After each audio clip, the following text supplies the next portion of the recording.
hanya nantikan dari Tuhan saja. Tolong angkat dua tangan saudara demikian. Tuhan Yesus, hamba hanya akan menantikan Engkau saja. Hamba akan hidup berbeda. Suatu sejarah yang baru, di mana hidup hamba hanya menanti-nantikan Engkau. Di dunia ini, sampai pada hari terakhir, hamba menanti Engkau masuk dalam kerajaan-Mu. Ucapkan terima kasih Engkau yang percaya. Terima kasih Bapa. Hamba percaya apa yang menjadi tema ini akan menjadi mujizat bagi setiap pribadi kami. Hanya di dalam nama Tuhan Yesus Kristus, Juru Selamat dan Penebus kami. Dan kita yang percaya mengaminkan. Amin. Beri kemuliaan yang baik bagi Dia. Para kekasih, dari Mika pasal yang ke-7 ayat yang ke-7 mohon dibuka pada Alkitab saudara. Kitab Mika pasal yang ke-7 ayat yang ke-7. Kita mulai dari judulnya. 1, 2. Pengharapan baru bagi Sion. Tetapi aku ini akan menunggu-nunggu Tuhan, akan mengharapkan Allah yang menyelamatkan aku. Allahku akan mendengarkan aku. Amin. Katakan, bila saya menunggu-nunggu Dia, Dia mendengar doa saya. Amin. Masalahnya adalah saya dan Anda ini tidak cukup sabar, tidak cukup tekun, tidak cukup setia kepada Tuhan. Ini masalah besar bukan buat Tuhan, buat saya dan buat Anda. Itu sebab kalau kita membaca ayat ini, tetapi aku ini akan menunggu-nunggu Tuhan, akan mengharapkan Allah yang menyelamatkan aku. Nanti kita akan melihat kalimat ini luar biasa. Ya saudara, kalimat ini istimewa sekali. Allahku akan mendengarkan aku. Katakan, Allahku akan mendengarkan aku. Bila aku tekun menunggu-nunggu Dia. Amin. Jadi saudara dan saya harus tahu rahasia ini. Ya saudara, hanya nantikan dari Tuhan saja. Jangan kemerungsung, jangan nafsu. Nantikan dari Tuhan saja. Saudara, maka engkau akan mengalami sesuatu perbuatan tangan Allah yang dahsyat di dalam hidupmu. Dan hanya ini yang bisa seorang manusia lemah macam kita orang, ya saudara, bisa menerima pertolongan dan jawaban dari Tuhan. Para kekasih, itu sebab setelah kita membaca dari Alkitab, kita akan membaca bersama-sama di sini. 1, 2. Tetapi aku ini akan menunggu-nunggu Tuhan, akan mengharapkan Allah yang menyelamatkan aku. Allahku akan mendengarkan aku. Amin. Coba saudara ya, ada banyak kata aku di sini ya. Tetapi aku ini akan menunggu-nunggu Tuhan, akan mengharapkan Allah yang menyelamatkan aku. Allahku akan mendengarkan aku.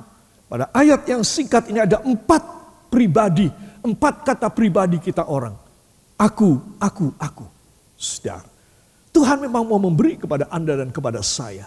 Tidak diragukan lagi. Itu satu hal yang pasti. Katakan, yang pasti adalah Tuhan mau memberi kepada saya.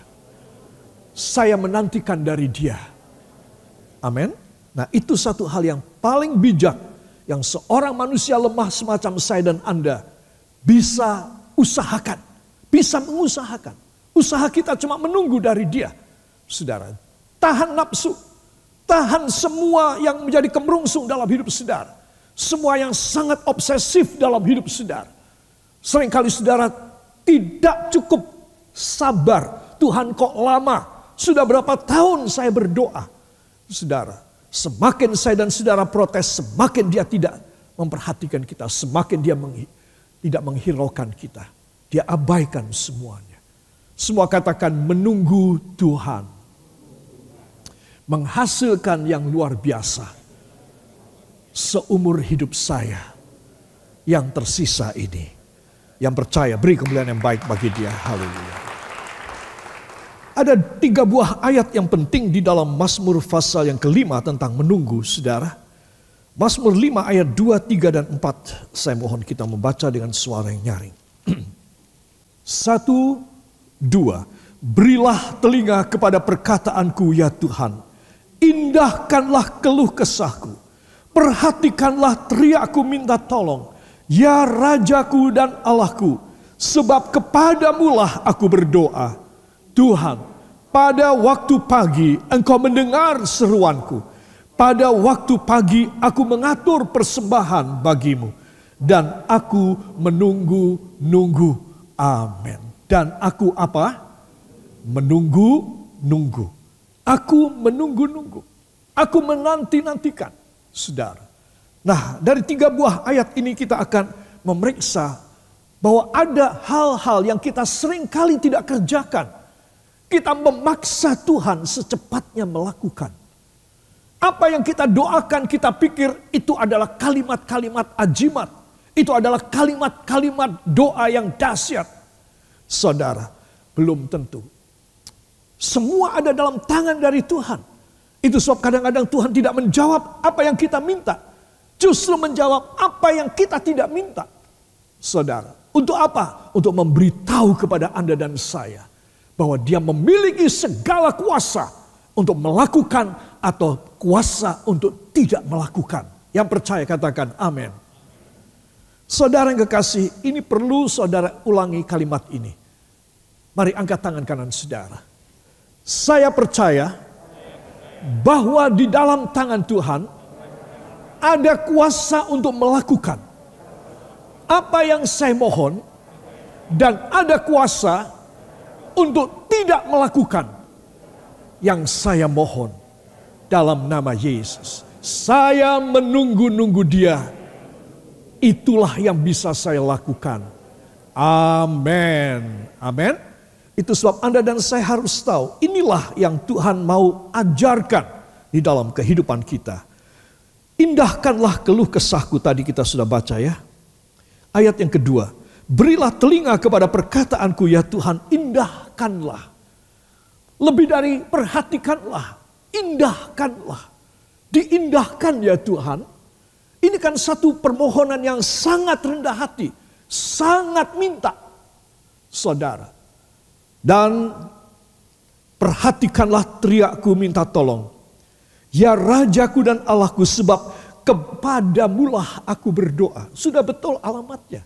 Mungkin saudara berkata, saya sudah betul untuk saya meminta kepada Tuhan. Saudara, tetapi nanti ada bagian yang istimewa yang kita harus pelajari pagi ini. Kemudian yang kedua, terimalah persembahanku.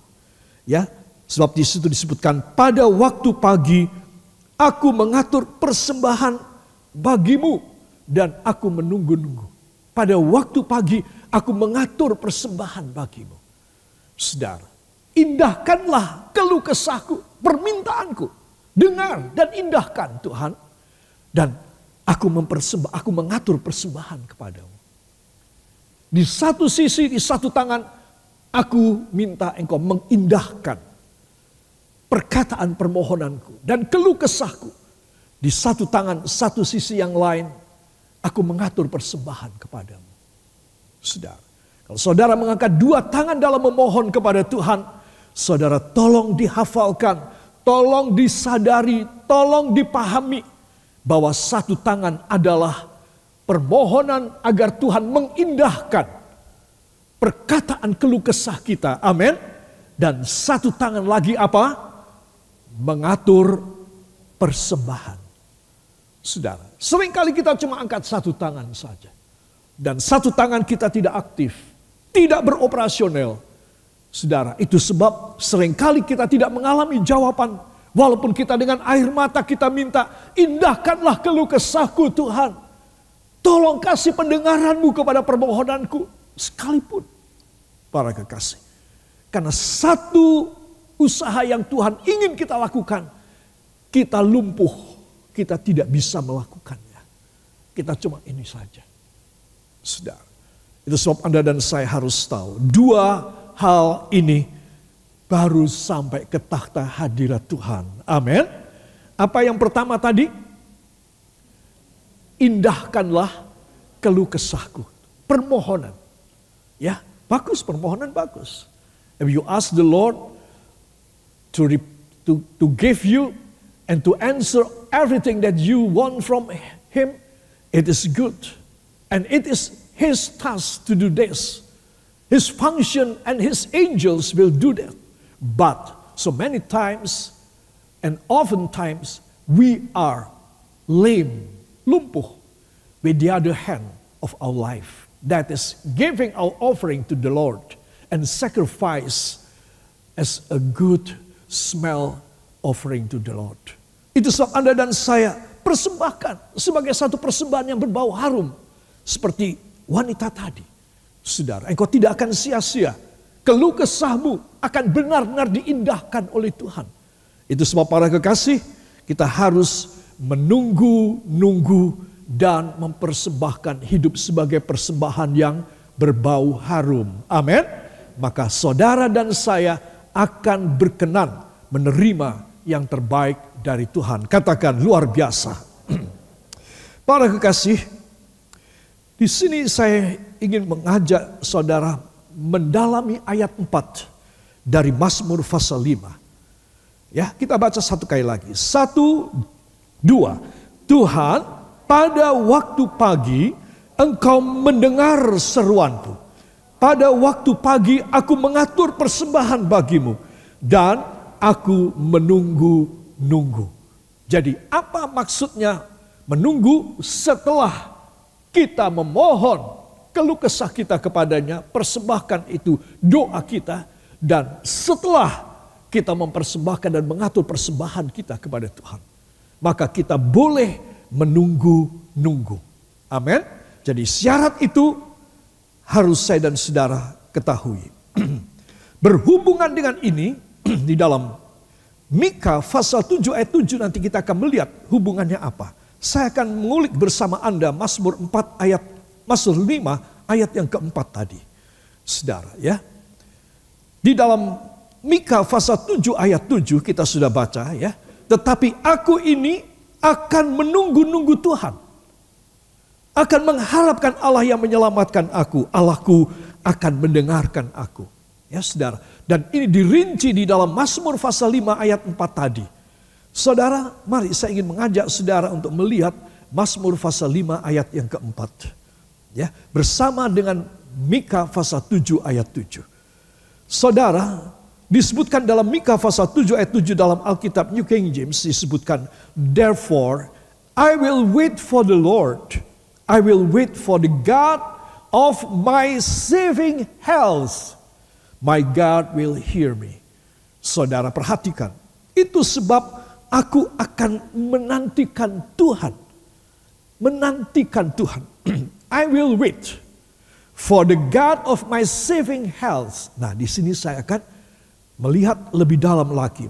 The God of my saving health. Ya, Allah yang menyelamatkan kesehatanku. Wow. Sulit ditangkap ya saudara. Tetapi inilah yang Tuhan inginkan. Siapa dia? Saudara, bagi saudara siapa dia? Maha kuasa, itu dia tahu. Kita semua menganggap dia maha kuasa, dia bisa bikin apapun. Dia menyembuhkan, dia mematikan, dia memberkati, dia membuat orang miskin. Dia bisa berbuat segala perkara. Dia membiarkan musibah terjadi, kita mengalami crash. Tapi dia bisa menyelamatkan kita dengan luar biasa. Dia tahu bahwa kita sangat yakin bahwa dia maha kuasa. Saudara, cuma seringkali yang menjadi ganjalan dari Tuhan untuk tidak bisa melakukan kepada saya dan kepada Anda adalah kita kurang mengenal dia. Kita rajin berbakti, tapi kita tidak mengerti firman. Itu satu masalah gede dalam hidup saya. Itu sebab Anda dan saya harus tahu. Ya, kalau saya dan saudara mengenal dia itu siapa, dia juru selamat. Tetapi ini satu hal, satu terminologi yang kita jarang memahami siapa dia. He is the God of my saving health. Dia adalah Allah yang menyelamatkan kesehatanku. Coba kita akan melihat hal ini ya saudara. My God will hear me. Maka orang yang menganggap dia sebagai Allah yang menyelamatkan kesehatannya, maka apa yang terjadi? Tuhan akan mendengar dia. Tetapi kalau kita menganggap orang ini sayalah atau Andalah menganggap Tuhan itu harus menyembuhkan aku, maka dia bisa tidak suka menjawab. Saudara, kita harus menganggap dia sebagai the God of my saving health. Allah dari penyembuh dan Allah dari penyelamat kesehatan. Katakan, Allah dari penyelamat kesehatan saya. Saudara, ada dua aspek di dalam kata my saving health God. Ya saudara, kita akan melihatnya ya. The God of my saving health.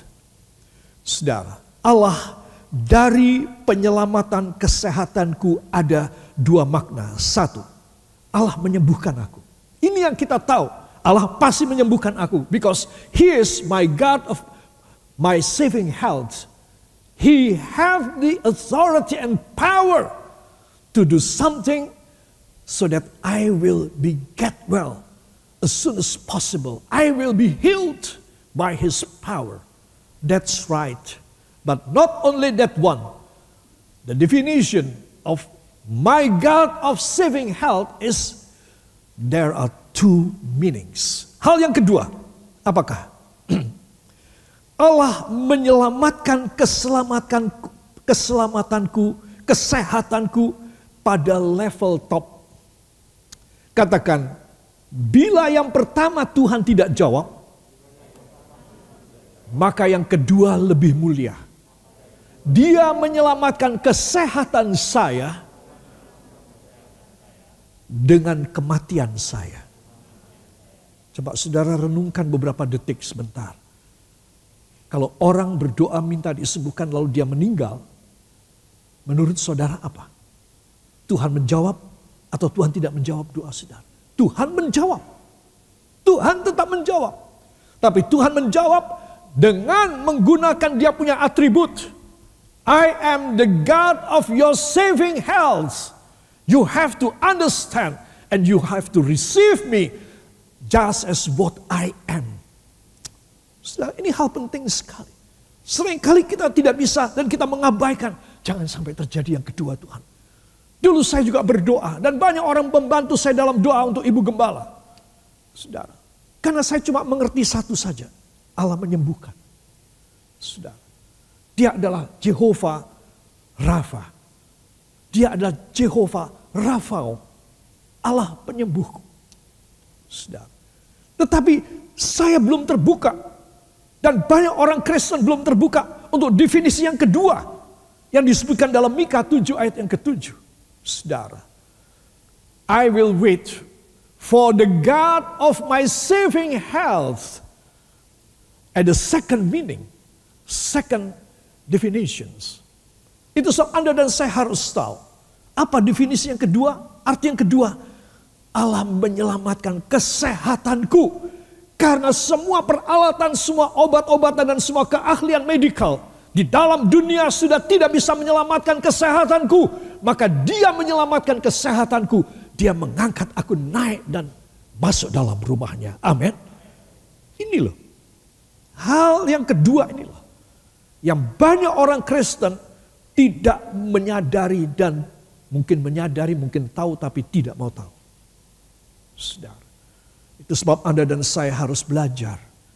Kalau Dia kita anggap sebagai Allah yang menyelamatkan kesehatan. Dia bukan hanya menyembuhkan. Saudara. Dia bukan hanya menyembuhkan. Saudara tahu enggak bahwa setan bisa menyembuhkan? Tahu apa tidak? Amin. Setan menyembuhkan. Setan bisa menyembuhkan. Tapi setan tidak bisa menyelamatkan masuk dalam surga. Ini perbedaan yang tak terkirakan besarnya. Jadi saudara mesti tahu, Dia itu tampil sebagai the God of my saving health. Artinya apa? Nah, kamu dalam keadaan begini, atau istrimu, atau suamimu, atau anakmu, atau orang tuamu yang kamu cintai, dalam keadaan demikian, di mana obat-obatan, di mana keahlian dokter, dan semua teknologi, kesehatan dan penyelamatan tidak bisa menolong dia. Aku punya jalan yang lain. Aku ingin dia masuk di dalam kerajaanku. Aku menyelamatkan kesehatannya. Saudara. Jadi mulai sekarang saya dan Anda harus berubah cara berpikir yang biasa memaksa Tuhan.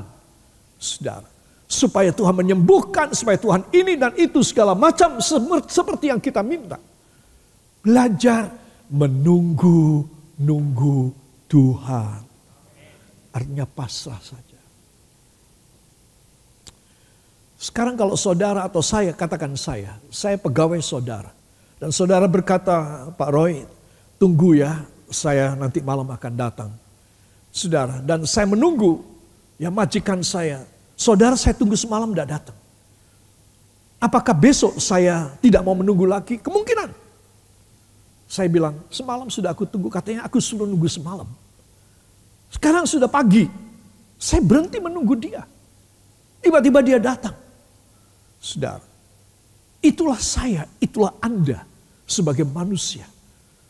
Tetapi saudara mesti tahu yang Tuhan minta adalah menunggu sampai benar-benar dia datang dalam hidup saudara. Bukan nunggu sampai tidak malam lagi. Setelah tidak malam tidak usah ditunggu. Itu kan salah kaprah. Pengertian saya terlalu bodoh, terlalu kanak-kanak. Kata menunggu adalah sampai kapan dia datang. Katakan bila saya disuruh menunggu, saya menantikan dia sampai dia datang. Sampai dia menjawab, sampai dia bertindak dalam nama Yesus. Amin. Itu sebab seringkali saya dan saudara tidak mengerti arti yang kedua ini. Tuhan membuka pikiran saya tadi malam dan memberitahu kepada saya, mulai sekarang kamu tidak boleh demikian. Kalau sekarang ada orang sakit dalam keadaan yang serius, maka saya akan berdoa untuk dua hal. Sembuhkan, atau Tuhan, biar kehendak-Mu yang jadi, biar cepat. Dia terlalu menderita lama, Engkau tidak berperi kemanusiaan. Doakan supaya dia, kalau memang sudah kehendak Tuhan, cepat berjalan, cepat pulang ke rumah Bapa. Saudara, karena dia Allah adalah the God of your saving health. Dia adalah Allah yang bisa menyelamatkan kesehatanmu. Sampai dibawa engkau dalam keadaan yang luar biasa. Diperbaharui, diciptakan ulang. Serupa dengan dia, hebat sekali. Kita ngotot minta yang pertama. Saudara. Tapi kalau dia tidak berkenan, itu sebab tunggulah apa kehendak dari Tuhan. Amin. Amin. Bisa demikian? Saudara kita harus berusaha, kalau sakit harus diobatin. Ya, harus ini itu segala macam. Tetapi kalau saudara tahu bahwa itu semua tidak berhasil. It doesn't work at all. Sama sekali tidak menghasilkan apa-apa. Then you have to surrender. Oh Lord, you are the God of my saving health. Selamatkan kesehatanku. Biar aku masuk dalam kerajaan-Mu. Tuhan ingin saving his health or saving her health. That's why he have the right and authority to taking care and receive up in his glorious kingdom in heaven. Itu sebab Anda dan saya harus mengerti rahasia firman. Supaya kita sendiri mempunyai hati yang penuh dengan ucapan syukur kepada Tuhan. Tuhan, dalam semua keadaan, Engkau berkuasa, Engkau memegang otoritas. Aku cuma menunggu Engkau saja.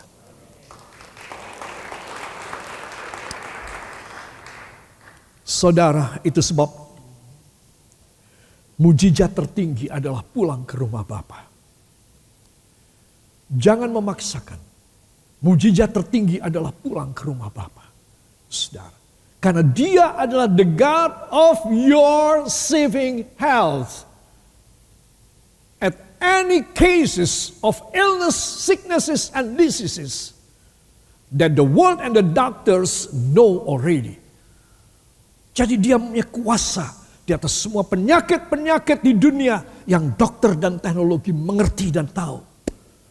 Dia adalah the God of your saving health.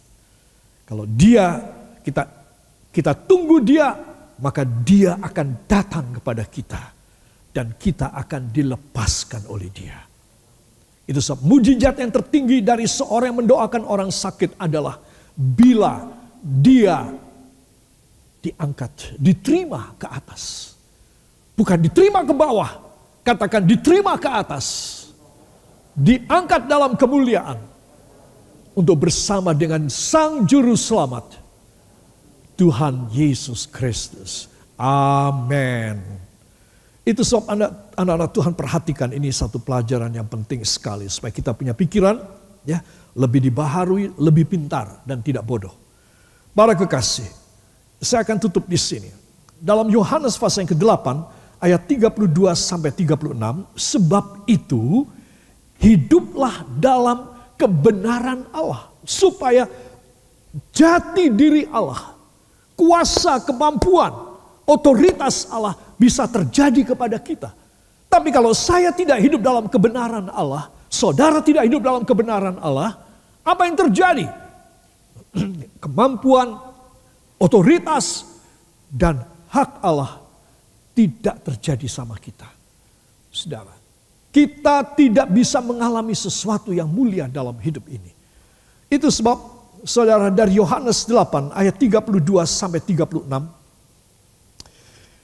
1. Kau mengerti firman, kau merdeka. Itu ayat 32. Ya, coba kita akan buka bersama dalam Yohanes pasal yang ke-8. Yohanes pasal yang ke-8, para kekasih, ayat yang ke-32.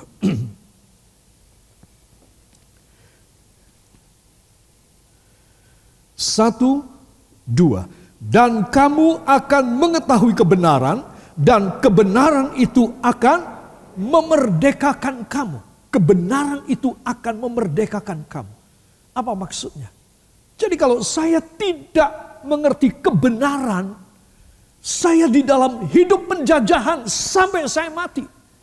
Dan setelah saya mati, saya masuk dalam penjajahan yang paripurna, yang sempurna, neraka. Itu penjajahan yang paripurna, saudara.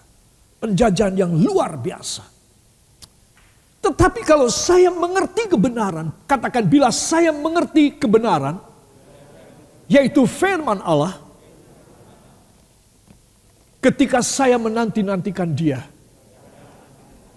Dia akan mengangkat saya dan Dia menjawab saya. Para kekasih, saudara harus tahu. Itu sebab tinggal di dalam kebenaran akan memerdekakan kamu. Saudara, katakan, ketika saya beriman dan saya hidup dalam kebenaran, niscaya Tuhan menjawab. Coba ulangi lagi. 1, ketika saya beriman. 2, saya hidup dalam kebenaran. 3, mujizat pasti terjadi. Ayo sama-sama dihafalkan. Ketika saya dalam iman, ketika saya beriman dan hidup dalam kebenaran, mujizat terjadi. Jangan sampai lupa, sampai mati harus ingat.